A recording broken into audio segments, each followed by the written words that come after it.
I'm not gonna even lie to you guys, but as a big Dale Earnhardt Jr. fan, it sometimes kind of bothers me that he only ended his Cup career with 26 career wins. Now, had Dale Earnhardt Jr. won at least one championship with this amount of wins, I wouldn't even be making this video right now.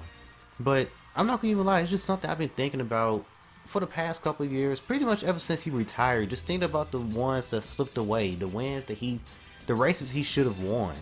Whether it was Dale Earnhardt Jr. dominating the race and having a mechanical failure, bad pit strategy, getting taken out by somebody, just straight up getting beat at the very end of a race, you name it.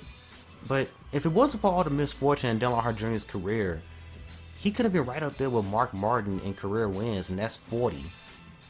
Mark Martin is a guy that has no championships but gets praised, and he deserves that praise. He competed for a lot of championships, 5 runner-ups. Dale Earnhardt Jr. I guess you could say he competed for 2 championships, and that was 2004 and 2014. But looking at Dale Earnhardt Jr.'s career, he didn't have a bad career. 26 career wins is not bad at all. 2 Daytona 500s and an All-Star win. And Dale Earnhardt Jr. was a top-notch driver for most of his career. He had his seasons to where he slumped, but for the most part, he was a top 10 driver. He was a guy that competed for wins for majority of his career. But if Dale Earnhardt Jr. would have ended his career right around 40 career wins, even with no championship like Mark Martin, he wouldn't be getting called overrated. But unfortunately for me and a bunch of other Dale Earnhardt Jr. fans, it's just something we're going to continue to hear for the rest of our lives. Now, on to the countdown. This list goes from least heartbreaking to most heartbreaking. It's a top 10 missed wins when it comes to Dale Earnhardt Jr. Races he should have won. And this was very hard to go through these videos and try to rank them. Just reminded me of, like, damn, he should have won this. But yeah, one more thing, I want to congratulate Dale Earnhardt Jr. for going into the Hall of Fame. Now onto the countdown. Coming in at number 10 is the 2013 AAA 400, the Fall Dover race. Around this time of the season, which was the chase, Dale Earnhardt Jr. was looking really good. Now, he was already good before that. He was running in the top 10 for the majority of the season, but around this time of the season, it's like right when the chase started, he just started getting winning cars, and this was one of the races to where he had a winning car. He started on the pole and led a bunch of laps, and he had a rocket ship for the most part.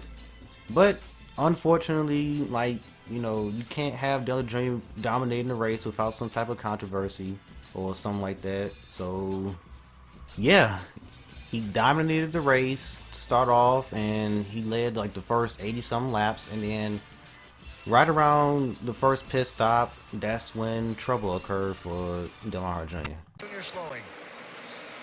Race leader coming in. Oh, he missed it. That was a mistake right there. It's going to cost him a lot of time right here. Just couldn't make that commitment. Rusty talked about it earlier, the tricky entrance to pit road here on a green flag stop. Yeah, Dale Jr. lost control of the race and screwed up coming on the pit road, and it cost him a ton of time. Now, he spent like the next almost 100 laps trying to recover, and with around 93 to go, he caught Jimmy again, who was leading the race. And you can tell at this point that Dale Jr. had the dominant car still. He was really going the long runs, and I already knew at this point that Dale Jr. needed long runs. He didn't need a late race caution to gather the bunch the field back up, because he was fast on the short run, but not as fast as Jimmy. And on the long run, Jr. could really get that top side rolling. But unfortunately, there was a caution with around 25 to go, and it came down to Jimmy and Jr. And Jr. just didn't have enough on the short run to compete with Johnson. And yeah, this was the result right here. And Dale Jr. eating up Jimmy Johnson off turn 2. Jr. can just taste it right there. He's got it within his grasp. Unfortunately, that was the closest that Dale Jr. got to Jimmy Johnson throughout that run. Like I said, Jr. didn't have that great of a short run car.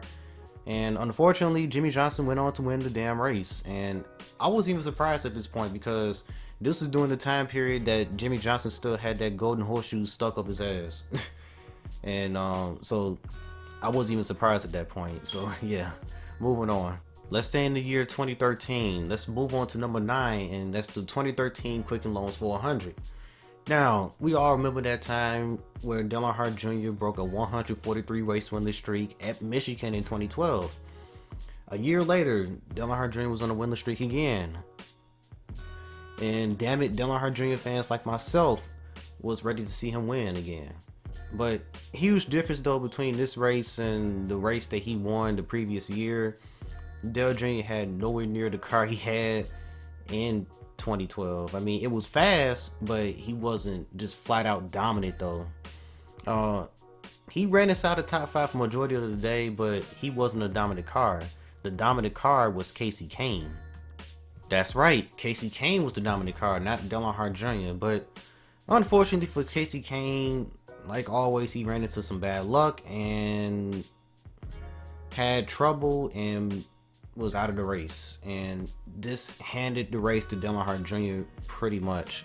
So it was Dale Jr.'s race to lose pretty much. And it was looking like 2012 again. It was Dale Jr. was smooth sailing ahead, a 4-second lead, had no traffic in front of him, just clean air. It was looking very good.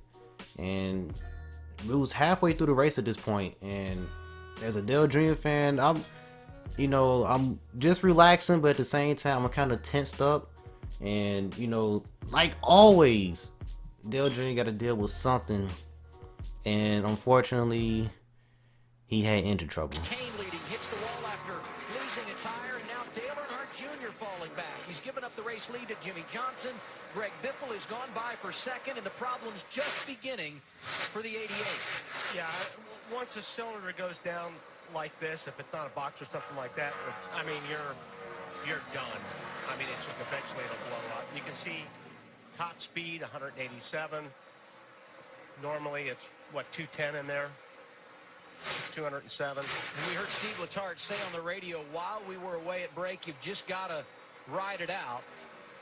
And a reminder, a few weeks ago at Charlotte, lost an engine, did not finish the Coke 600. And last August, here in Michigan, 3 Hendrick engines went up in smoke.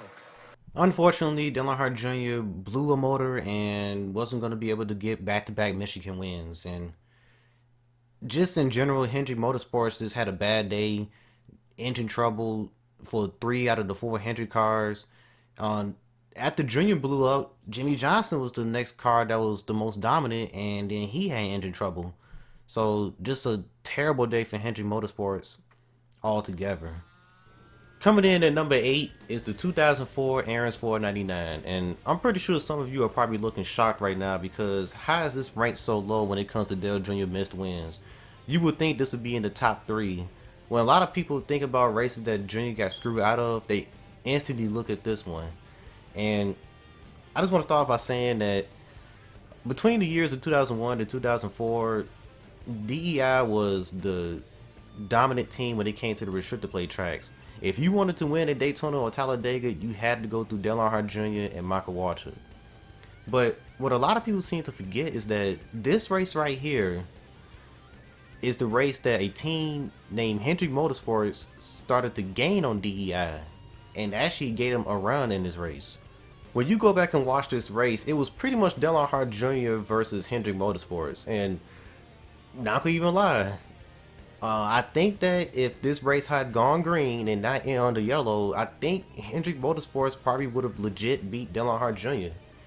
Now, the reason I say this is because Michael Waltrip wasn't around at the end of the race, and it was pretty much Dale Jr. that was the Lone Ranger.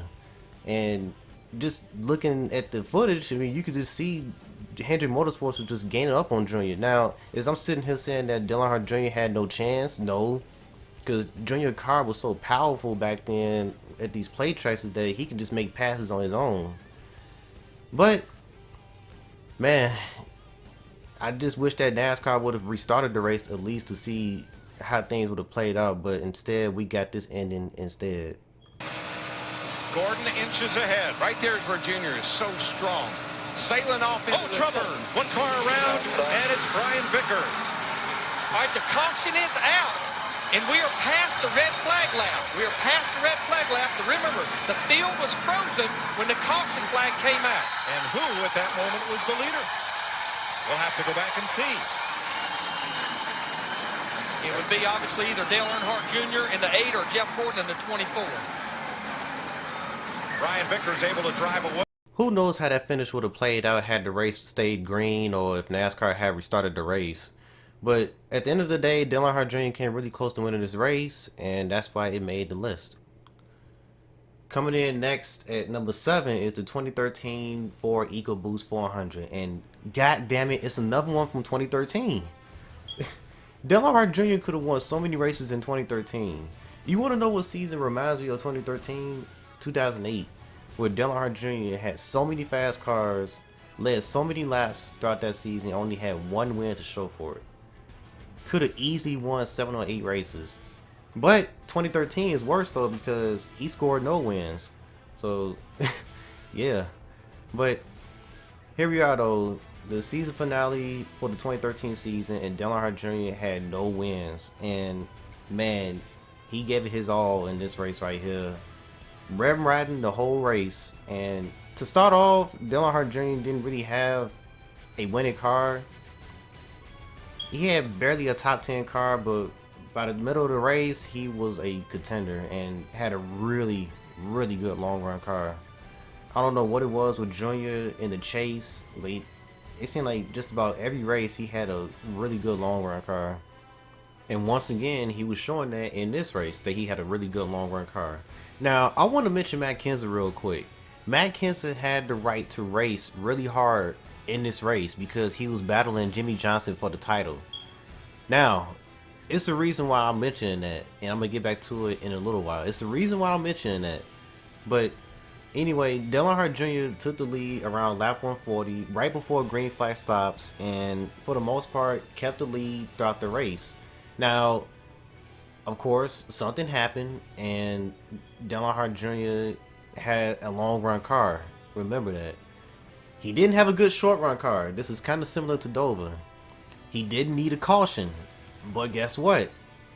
Paul Menard brought out a caution, and it didn't help that Dale Earnhardt Jr. lost spots on pit road, so didn't really have the track position that he needed at the end to try to get out there and clean air. But yeah, he definitely didn't need this caution right here because Junior was walking away with the win pretty much. So we get down to the point to where it's 18 laps to go. It's pretty much a short run, and the win is between Denny Hamlin, Matt Kenseth, and Dale Earnhardt Jr.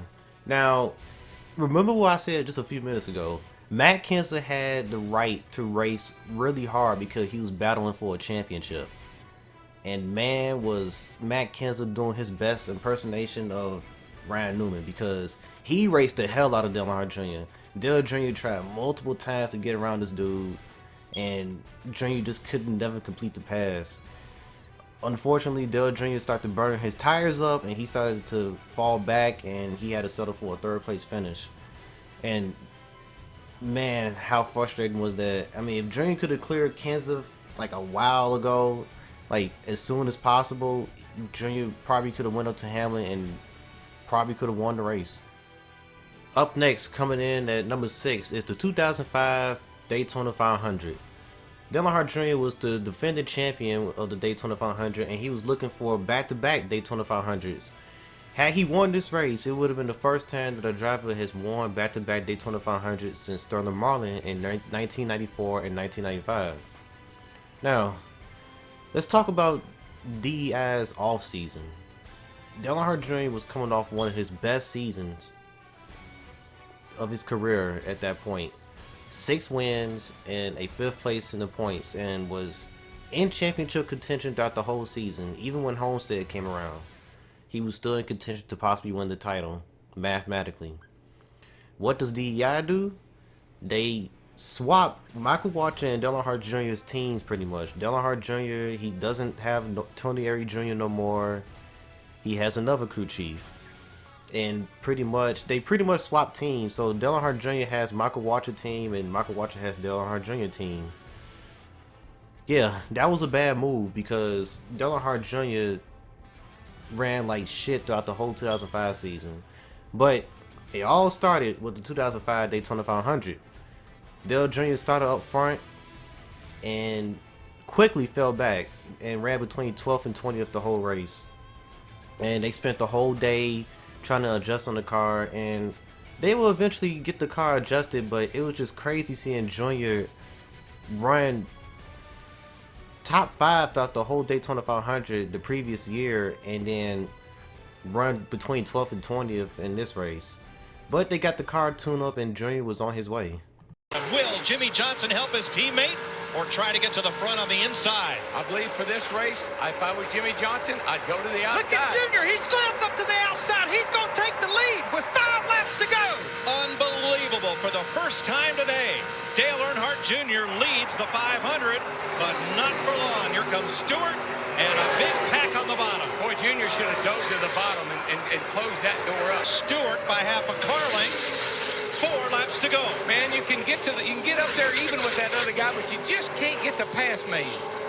Or can you? Yes, he made it. Go to the bottom now. He'll slam the door. He made it. And this crowd is on their feet going wild. What a pass. Way to go, Junebug. 3 wide from 11th on back. Now what are you going to do, Tony? Junior had the win in his hands, but he made a mistake. He didn't get aggressive enough with his blocking, and it cost him the race. And here comes Gordon. Mark Martin back at 7th, still part of the chase here. Gordon still thinks he can make that outside car to wall off of 2. I think it's the 9 car. And he keeps going. Debris all over the place. Yep. Casey Kane bounced off the wall, turn 2. And Jeff Gordon has made a pass. Caution is out. The field freezes. Caution is out. I never understood why Junior never got really aggressive with blocking right before that caution happened. From what we seen, it seemed like Junior could have blocked Gordon right there, but he didn't, and Gordon got on past him and went on to win. Junior had to settle for a 3rd. He couldn't really do that much on that final restart. But man, this one kind of sucks because it was a crown jewel, and not to mention Dale Jr. was going for back-to-back Daytona 500s. But damn, if he would have got aggressive with his blocking, he probably could have won that race. Okay, we're halfway through this thing. Coming in at number 5, the 2004 Bass Pro Shops NBNA 500. I'm going to say this right now. This is the race that cost Dale Earnhardt Jr. the championship in 2004. A lot of people like to point towards the fall Talladega race where Dale Earnhardt Jr. won and he sweared in victory lane by saying it don't mean shit. And what NASCAR gave him like a 25-point penalty. And a lot of fans like to say, man, if Dale Earnhardt Jr. didn't swear in victory lane, he would have won the championship in 04. No. This race right here is the race that cost Dale Earnhardt Jr. the 2004 championship. All Junior had to do in this race was pretty much come out with a pretty good finish because the 2 guys in front of him in points coming into this race was Kurt Busch and Jeff Gordon, and they both wrecked out. They both had bad days. So all Dale Earnhardt Jr. had to do was come out here with a pretty solid finish. So let me cut to the chase real quick. A late race caution came out. Mark Martin stayed out. He was the dominant car all day. Everybody else came in behind Mark Martin. Carl Edwards took 2 tires. Jimmy and Junior and everybody else took 4. Now remember, Carl Edwards took 2 tires. On the restart, Jimmy and Junior was mowing their way through the field because Carl Edwards didn't have that much grip because he only had 2 tires, and Mark Martin, he was just a sitting duck with no tires. Jimmy eventually got past these guys, and Junior was about to as well. But Junior got too aggressive, and he cost himself. Trouble! Championship contender in trouble! Crashing on the back straightaway! No, you believe this?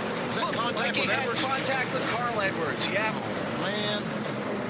Another championship twist. Oh, no. It's unbelievable. It is.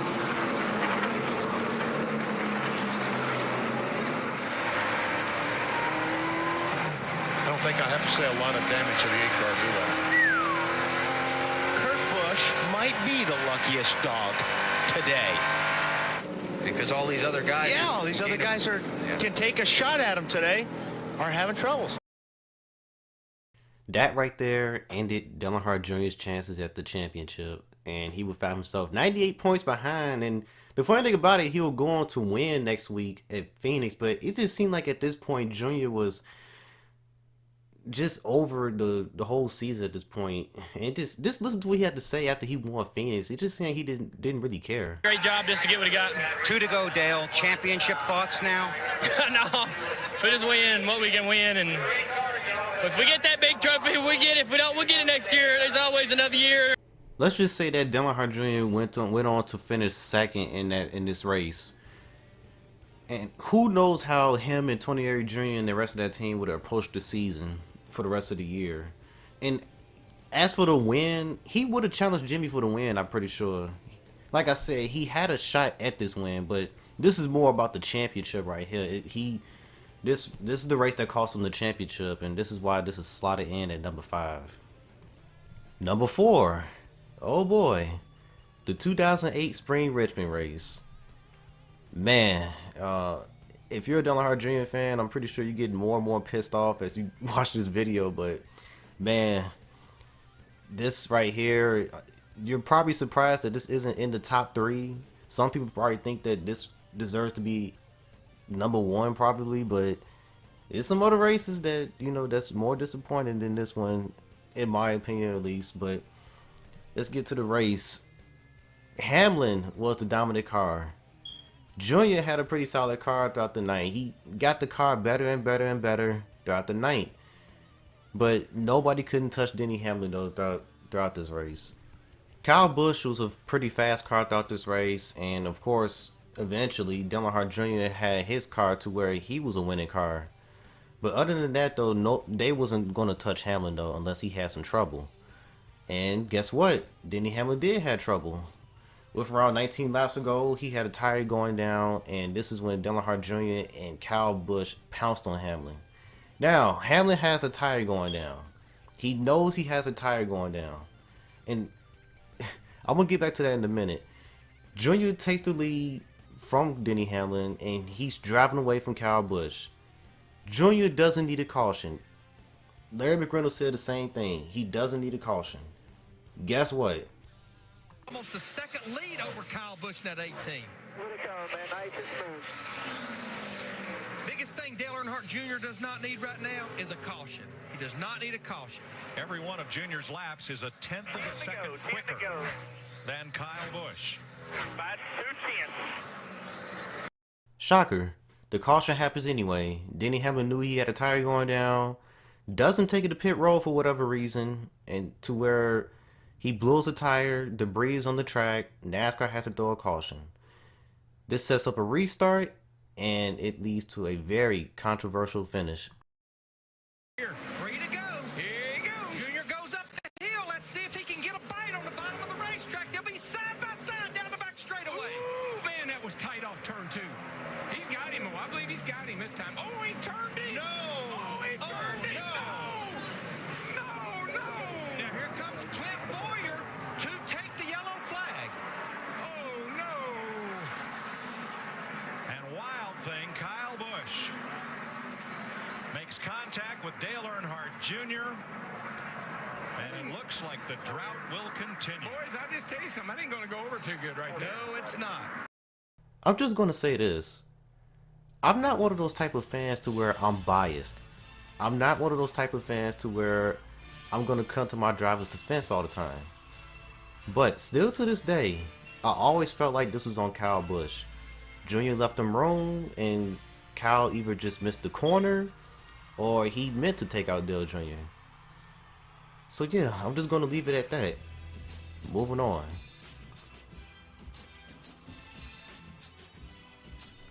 Number 3, the 2011 Goodies Fast Relief 500, the spring race at Martinsville. I always felt like Junior should have had way more victories in Martinsville. He ran so well at Martinsville every time they went there, especially during his days in Hendrick. This is one of those races right here. Now to start off the race, he wasn't a top 10 car, but eventually he got into the top 5 and ran there pretty much all race. It was a track position race pretty much. If you can get out front, you could hold it. And Junior eventually got into the top 5 and he had a car good enough to where he can hold the top 5. Now Junior never really challenged for the lead in this race, but a big opportunity came when a late race caution happened and pit stops started occurring. Now Junior came out 5th after these yellow flag stops, but 2 drivers got penalties on pit road.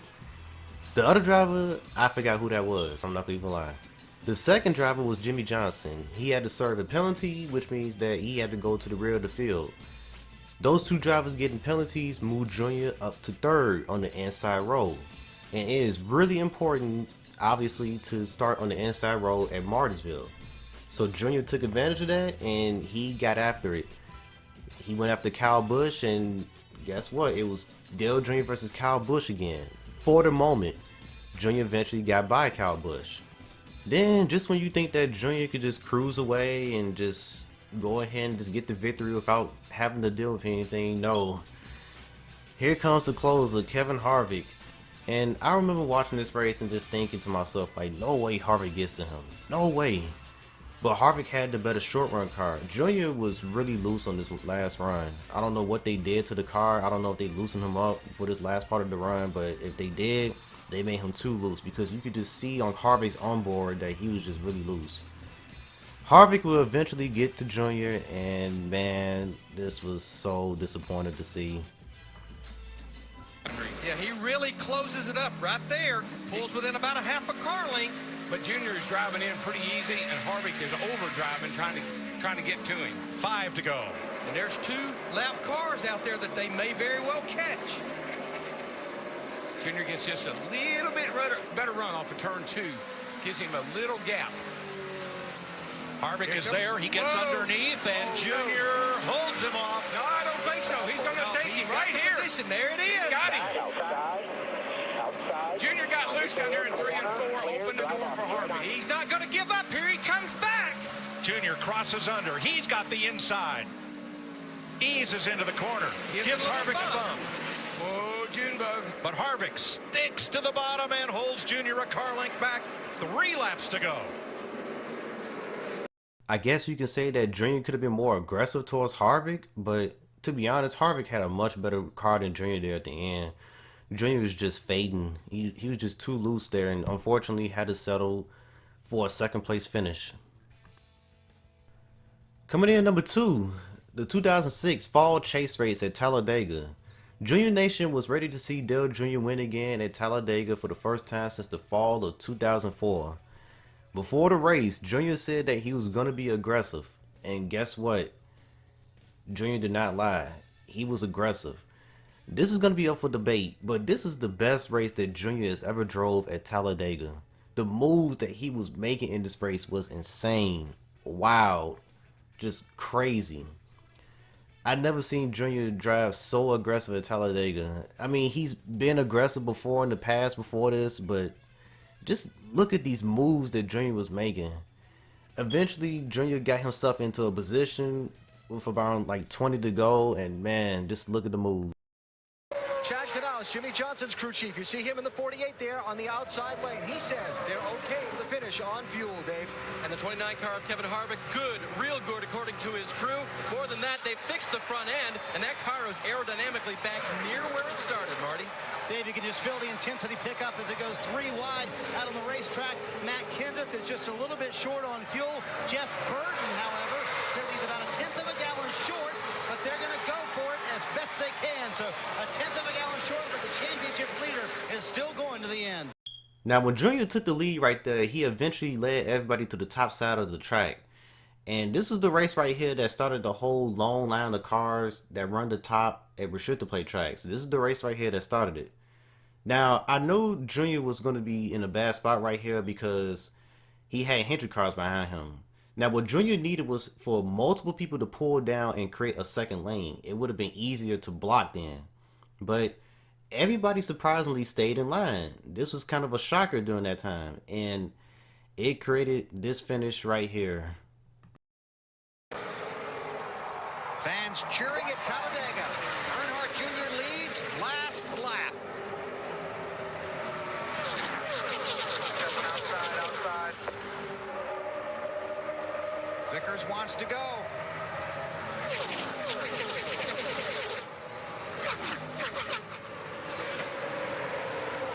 Hey, getting a little wider. There he goes. Junior. Oh, no! Vickers hits 45. Up to 48. It takes out Earnhardt and Jimmy Johnson. Caution is out. The leaders had already taken the white flag. So is it going to be the 25 or the 9? There are 19 scoring loops around the track. NASCAR will use scoring loops and videotape. I know some of you guys are probably saying that Junior was screwed anyway, but like I said before, he needed multiple drivers behind him to drop down to the bottom to create a second lane. Guys that was behind Brian Vickers and Jimmy Johnson, they needed to drop down to create a second lane. If they would have done that, it would have been easier for Junior to block, believe it or not. Because I knew that if it would have stayed the way it did, the Hendrick cars was just going to back up and blow by Junior. This was devastating because Junior drove such a good race. It was the greatest race I've seen him drive at Talladega, and for him to just get taken out like that, it was quite sad. But if you guys thought that was sad, I got one more on this list that's even more sad than that. Take a guess real quick at what's number 1 on this list. Okay, coming in at number 1 on this list is the 2011 Coca-Cola 600. I'm going to keep this one short and sweet. Junior started off the race a top 10 car. He was a top 10 car throughout the entire night. As a matter of fact, he cracked the top 5 eventually and ran inside the top 5 for the majority of the night. This is a race that had comers and goers, and Junior was one of those guys that came on as the race went on. When the nighttime came, Junior was a top 5 car, like I said. This race will eventually start to get weird. A whole bunch of cautions started to happen, and eventually it led to a fuel mileage race. Now, a lot of these guys wasn't going to be able to make it on fuel. With around less than 10 laps to go, a caution happened and some guys pitted while other guys stayed out, like Dale Jr. What's funny is that the guys that tried to gamble and stayed out, some of them at least, ran out of fuel on the caution laps. The guys that was in front of Jr., who were Greg Biffle and Casey Kane, ran out. It gave Jr. the lead, and Jr. was so close to winning. But Junior fans experienced major heartbreak. White flag. Next flag ends the race. And Dale Jr. is scooting away. Uh-oh, he's slowing, isn't he? Back again. 150,000 people on their feet. Jr. is slowing, he's out of fuel. He's out of Out of gas. gas. Harvick, the closer, wins it. Once again, where did he come from? Ran out down the back straightaway, bud. You drove a great race. Now this tops the list for a couple of reasons. Number 1, this is a crown jewel race. Dale Jr. only has one crown jewel win, and that's the Daytona 500, which fortunately he won twice. Had he won this race, it would have been his second crown jewel win. Number 2, Dale Jr.'s long winning streak. 104 races at this point since he last won a race, which was at Michigan in 2008. So that adds to the heartbreak even more. And then finally, just being that close to the start finish line just to run out of fuel, coming off of turn 4, it's just such a tease. You factor in all of those things, and yeah, this is going to come out to number 1 on the list. But regardless of that, everything I said in this video, I know I went over his missed wins. At the end of the day, Dale Jr. still had a solid career, and he's now a Hall of Famer. And I'm sure that most of Junior Nation is proud of what he's accomplished. So with all that being said, let me know in the comment section, what's some races that you felt like that Dale Jr. could have won but slipped away? Give me your top 10. Do you agree with my list? And until next time, guys, I'll catch y'all in the next video. Y'all have a good one. Peace.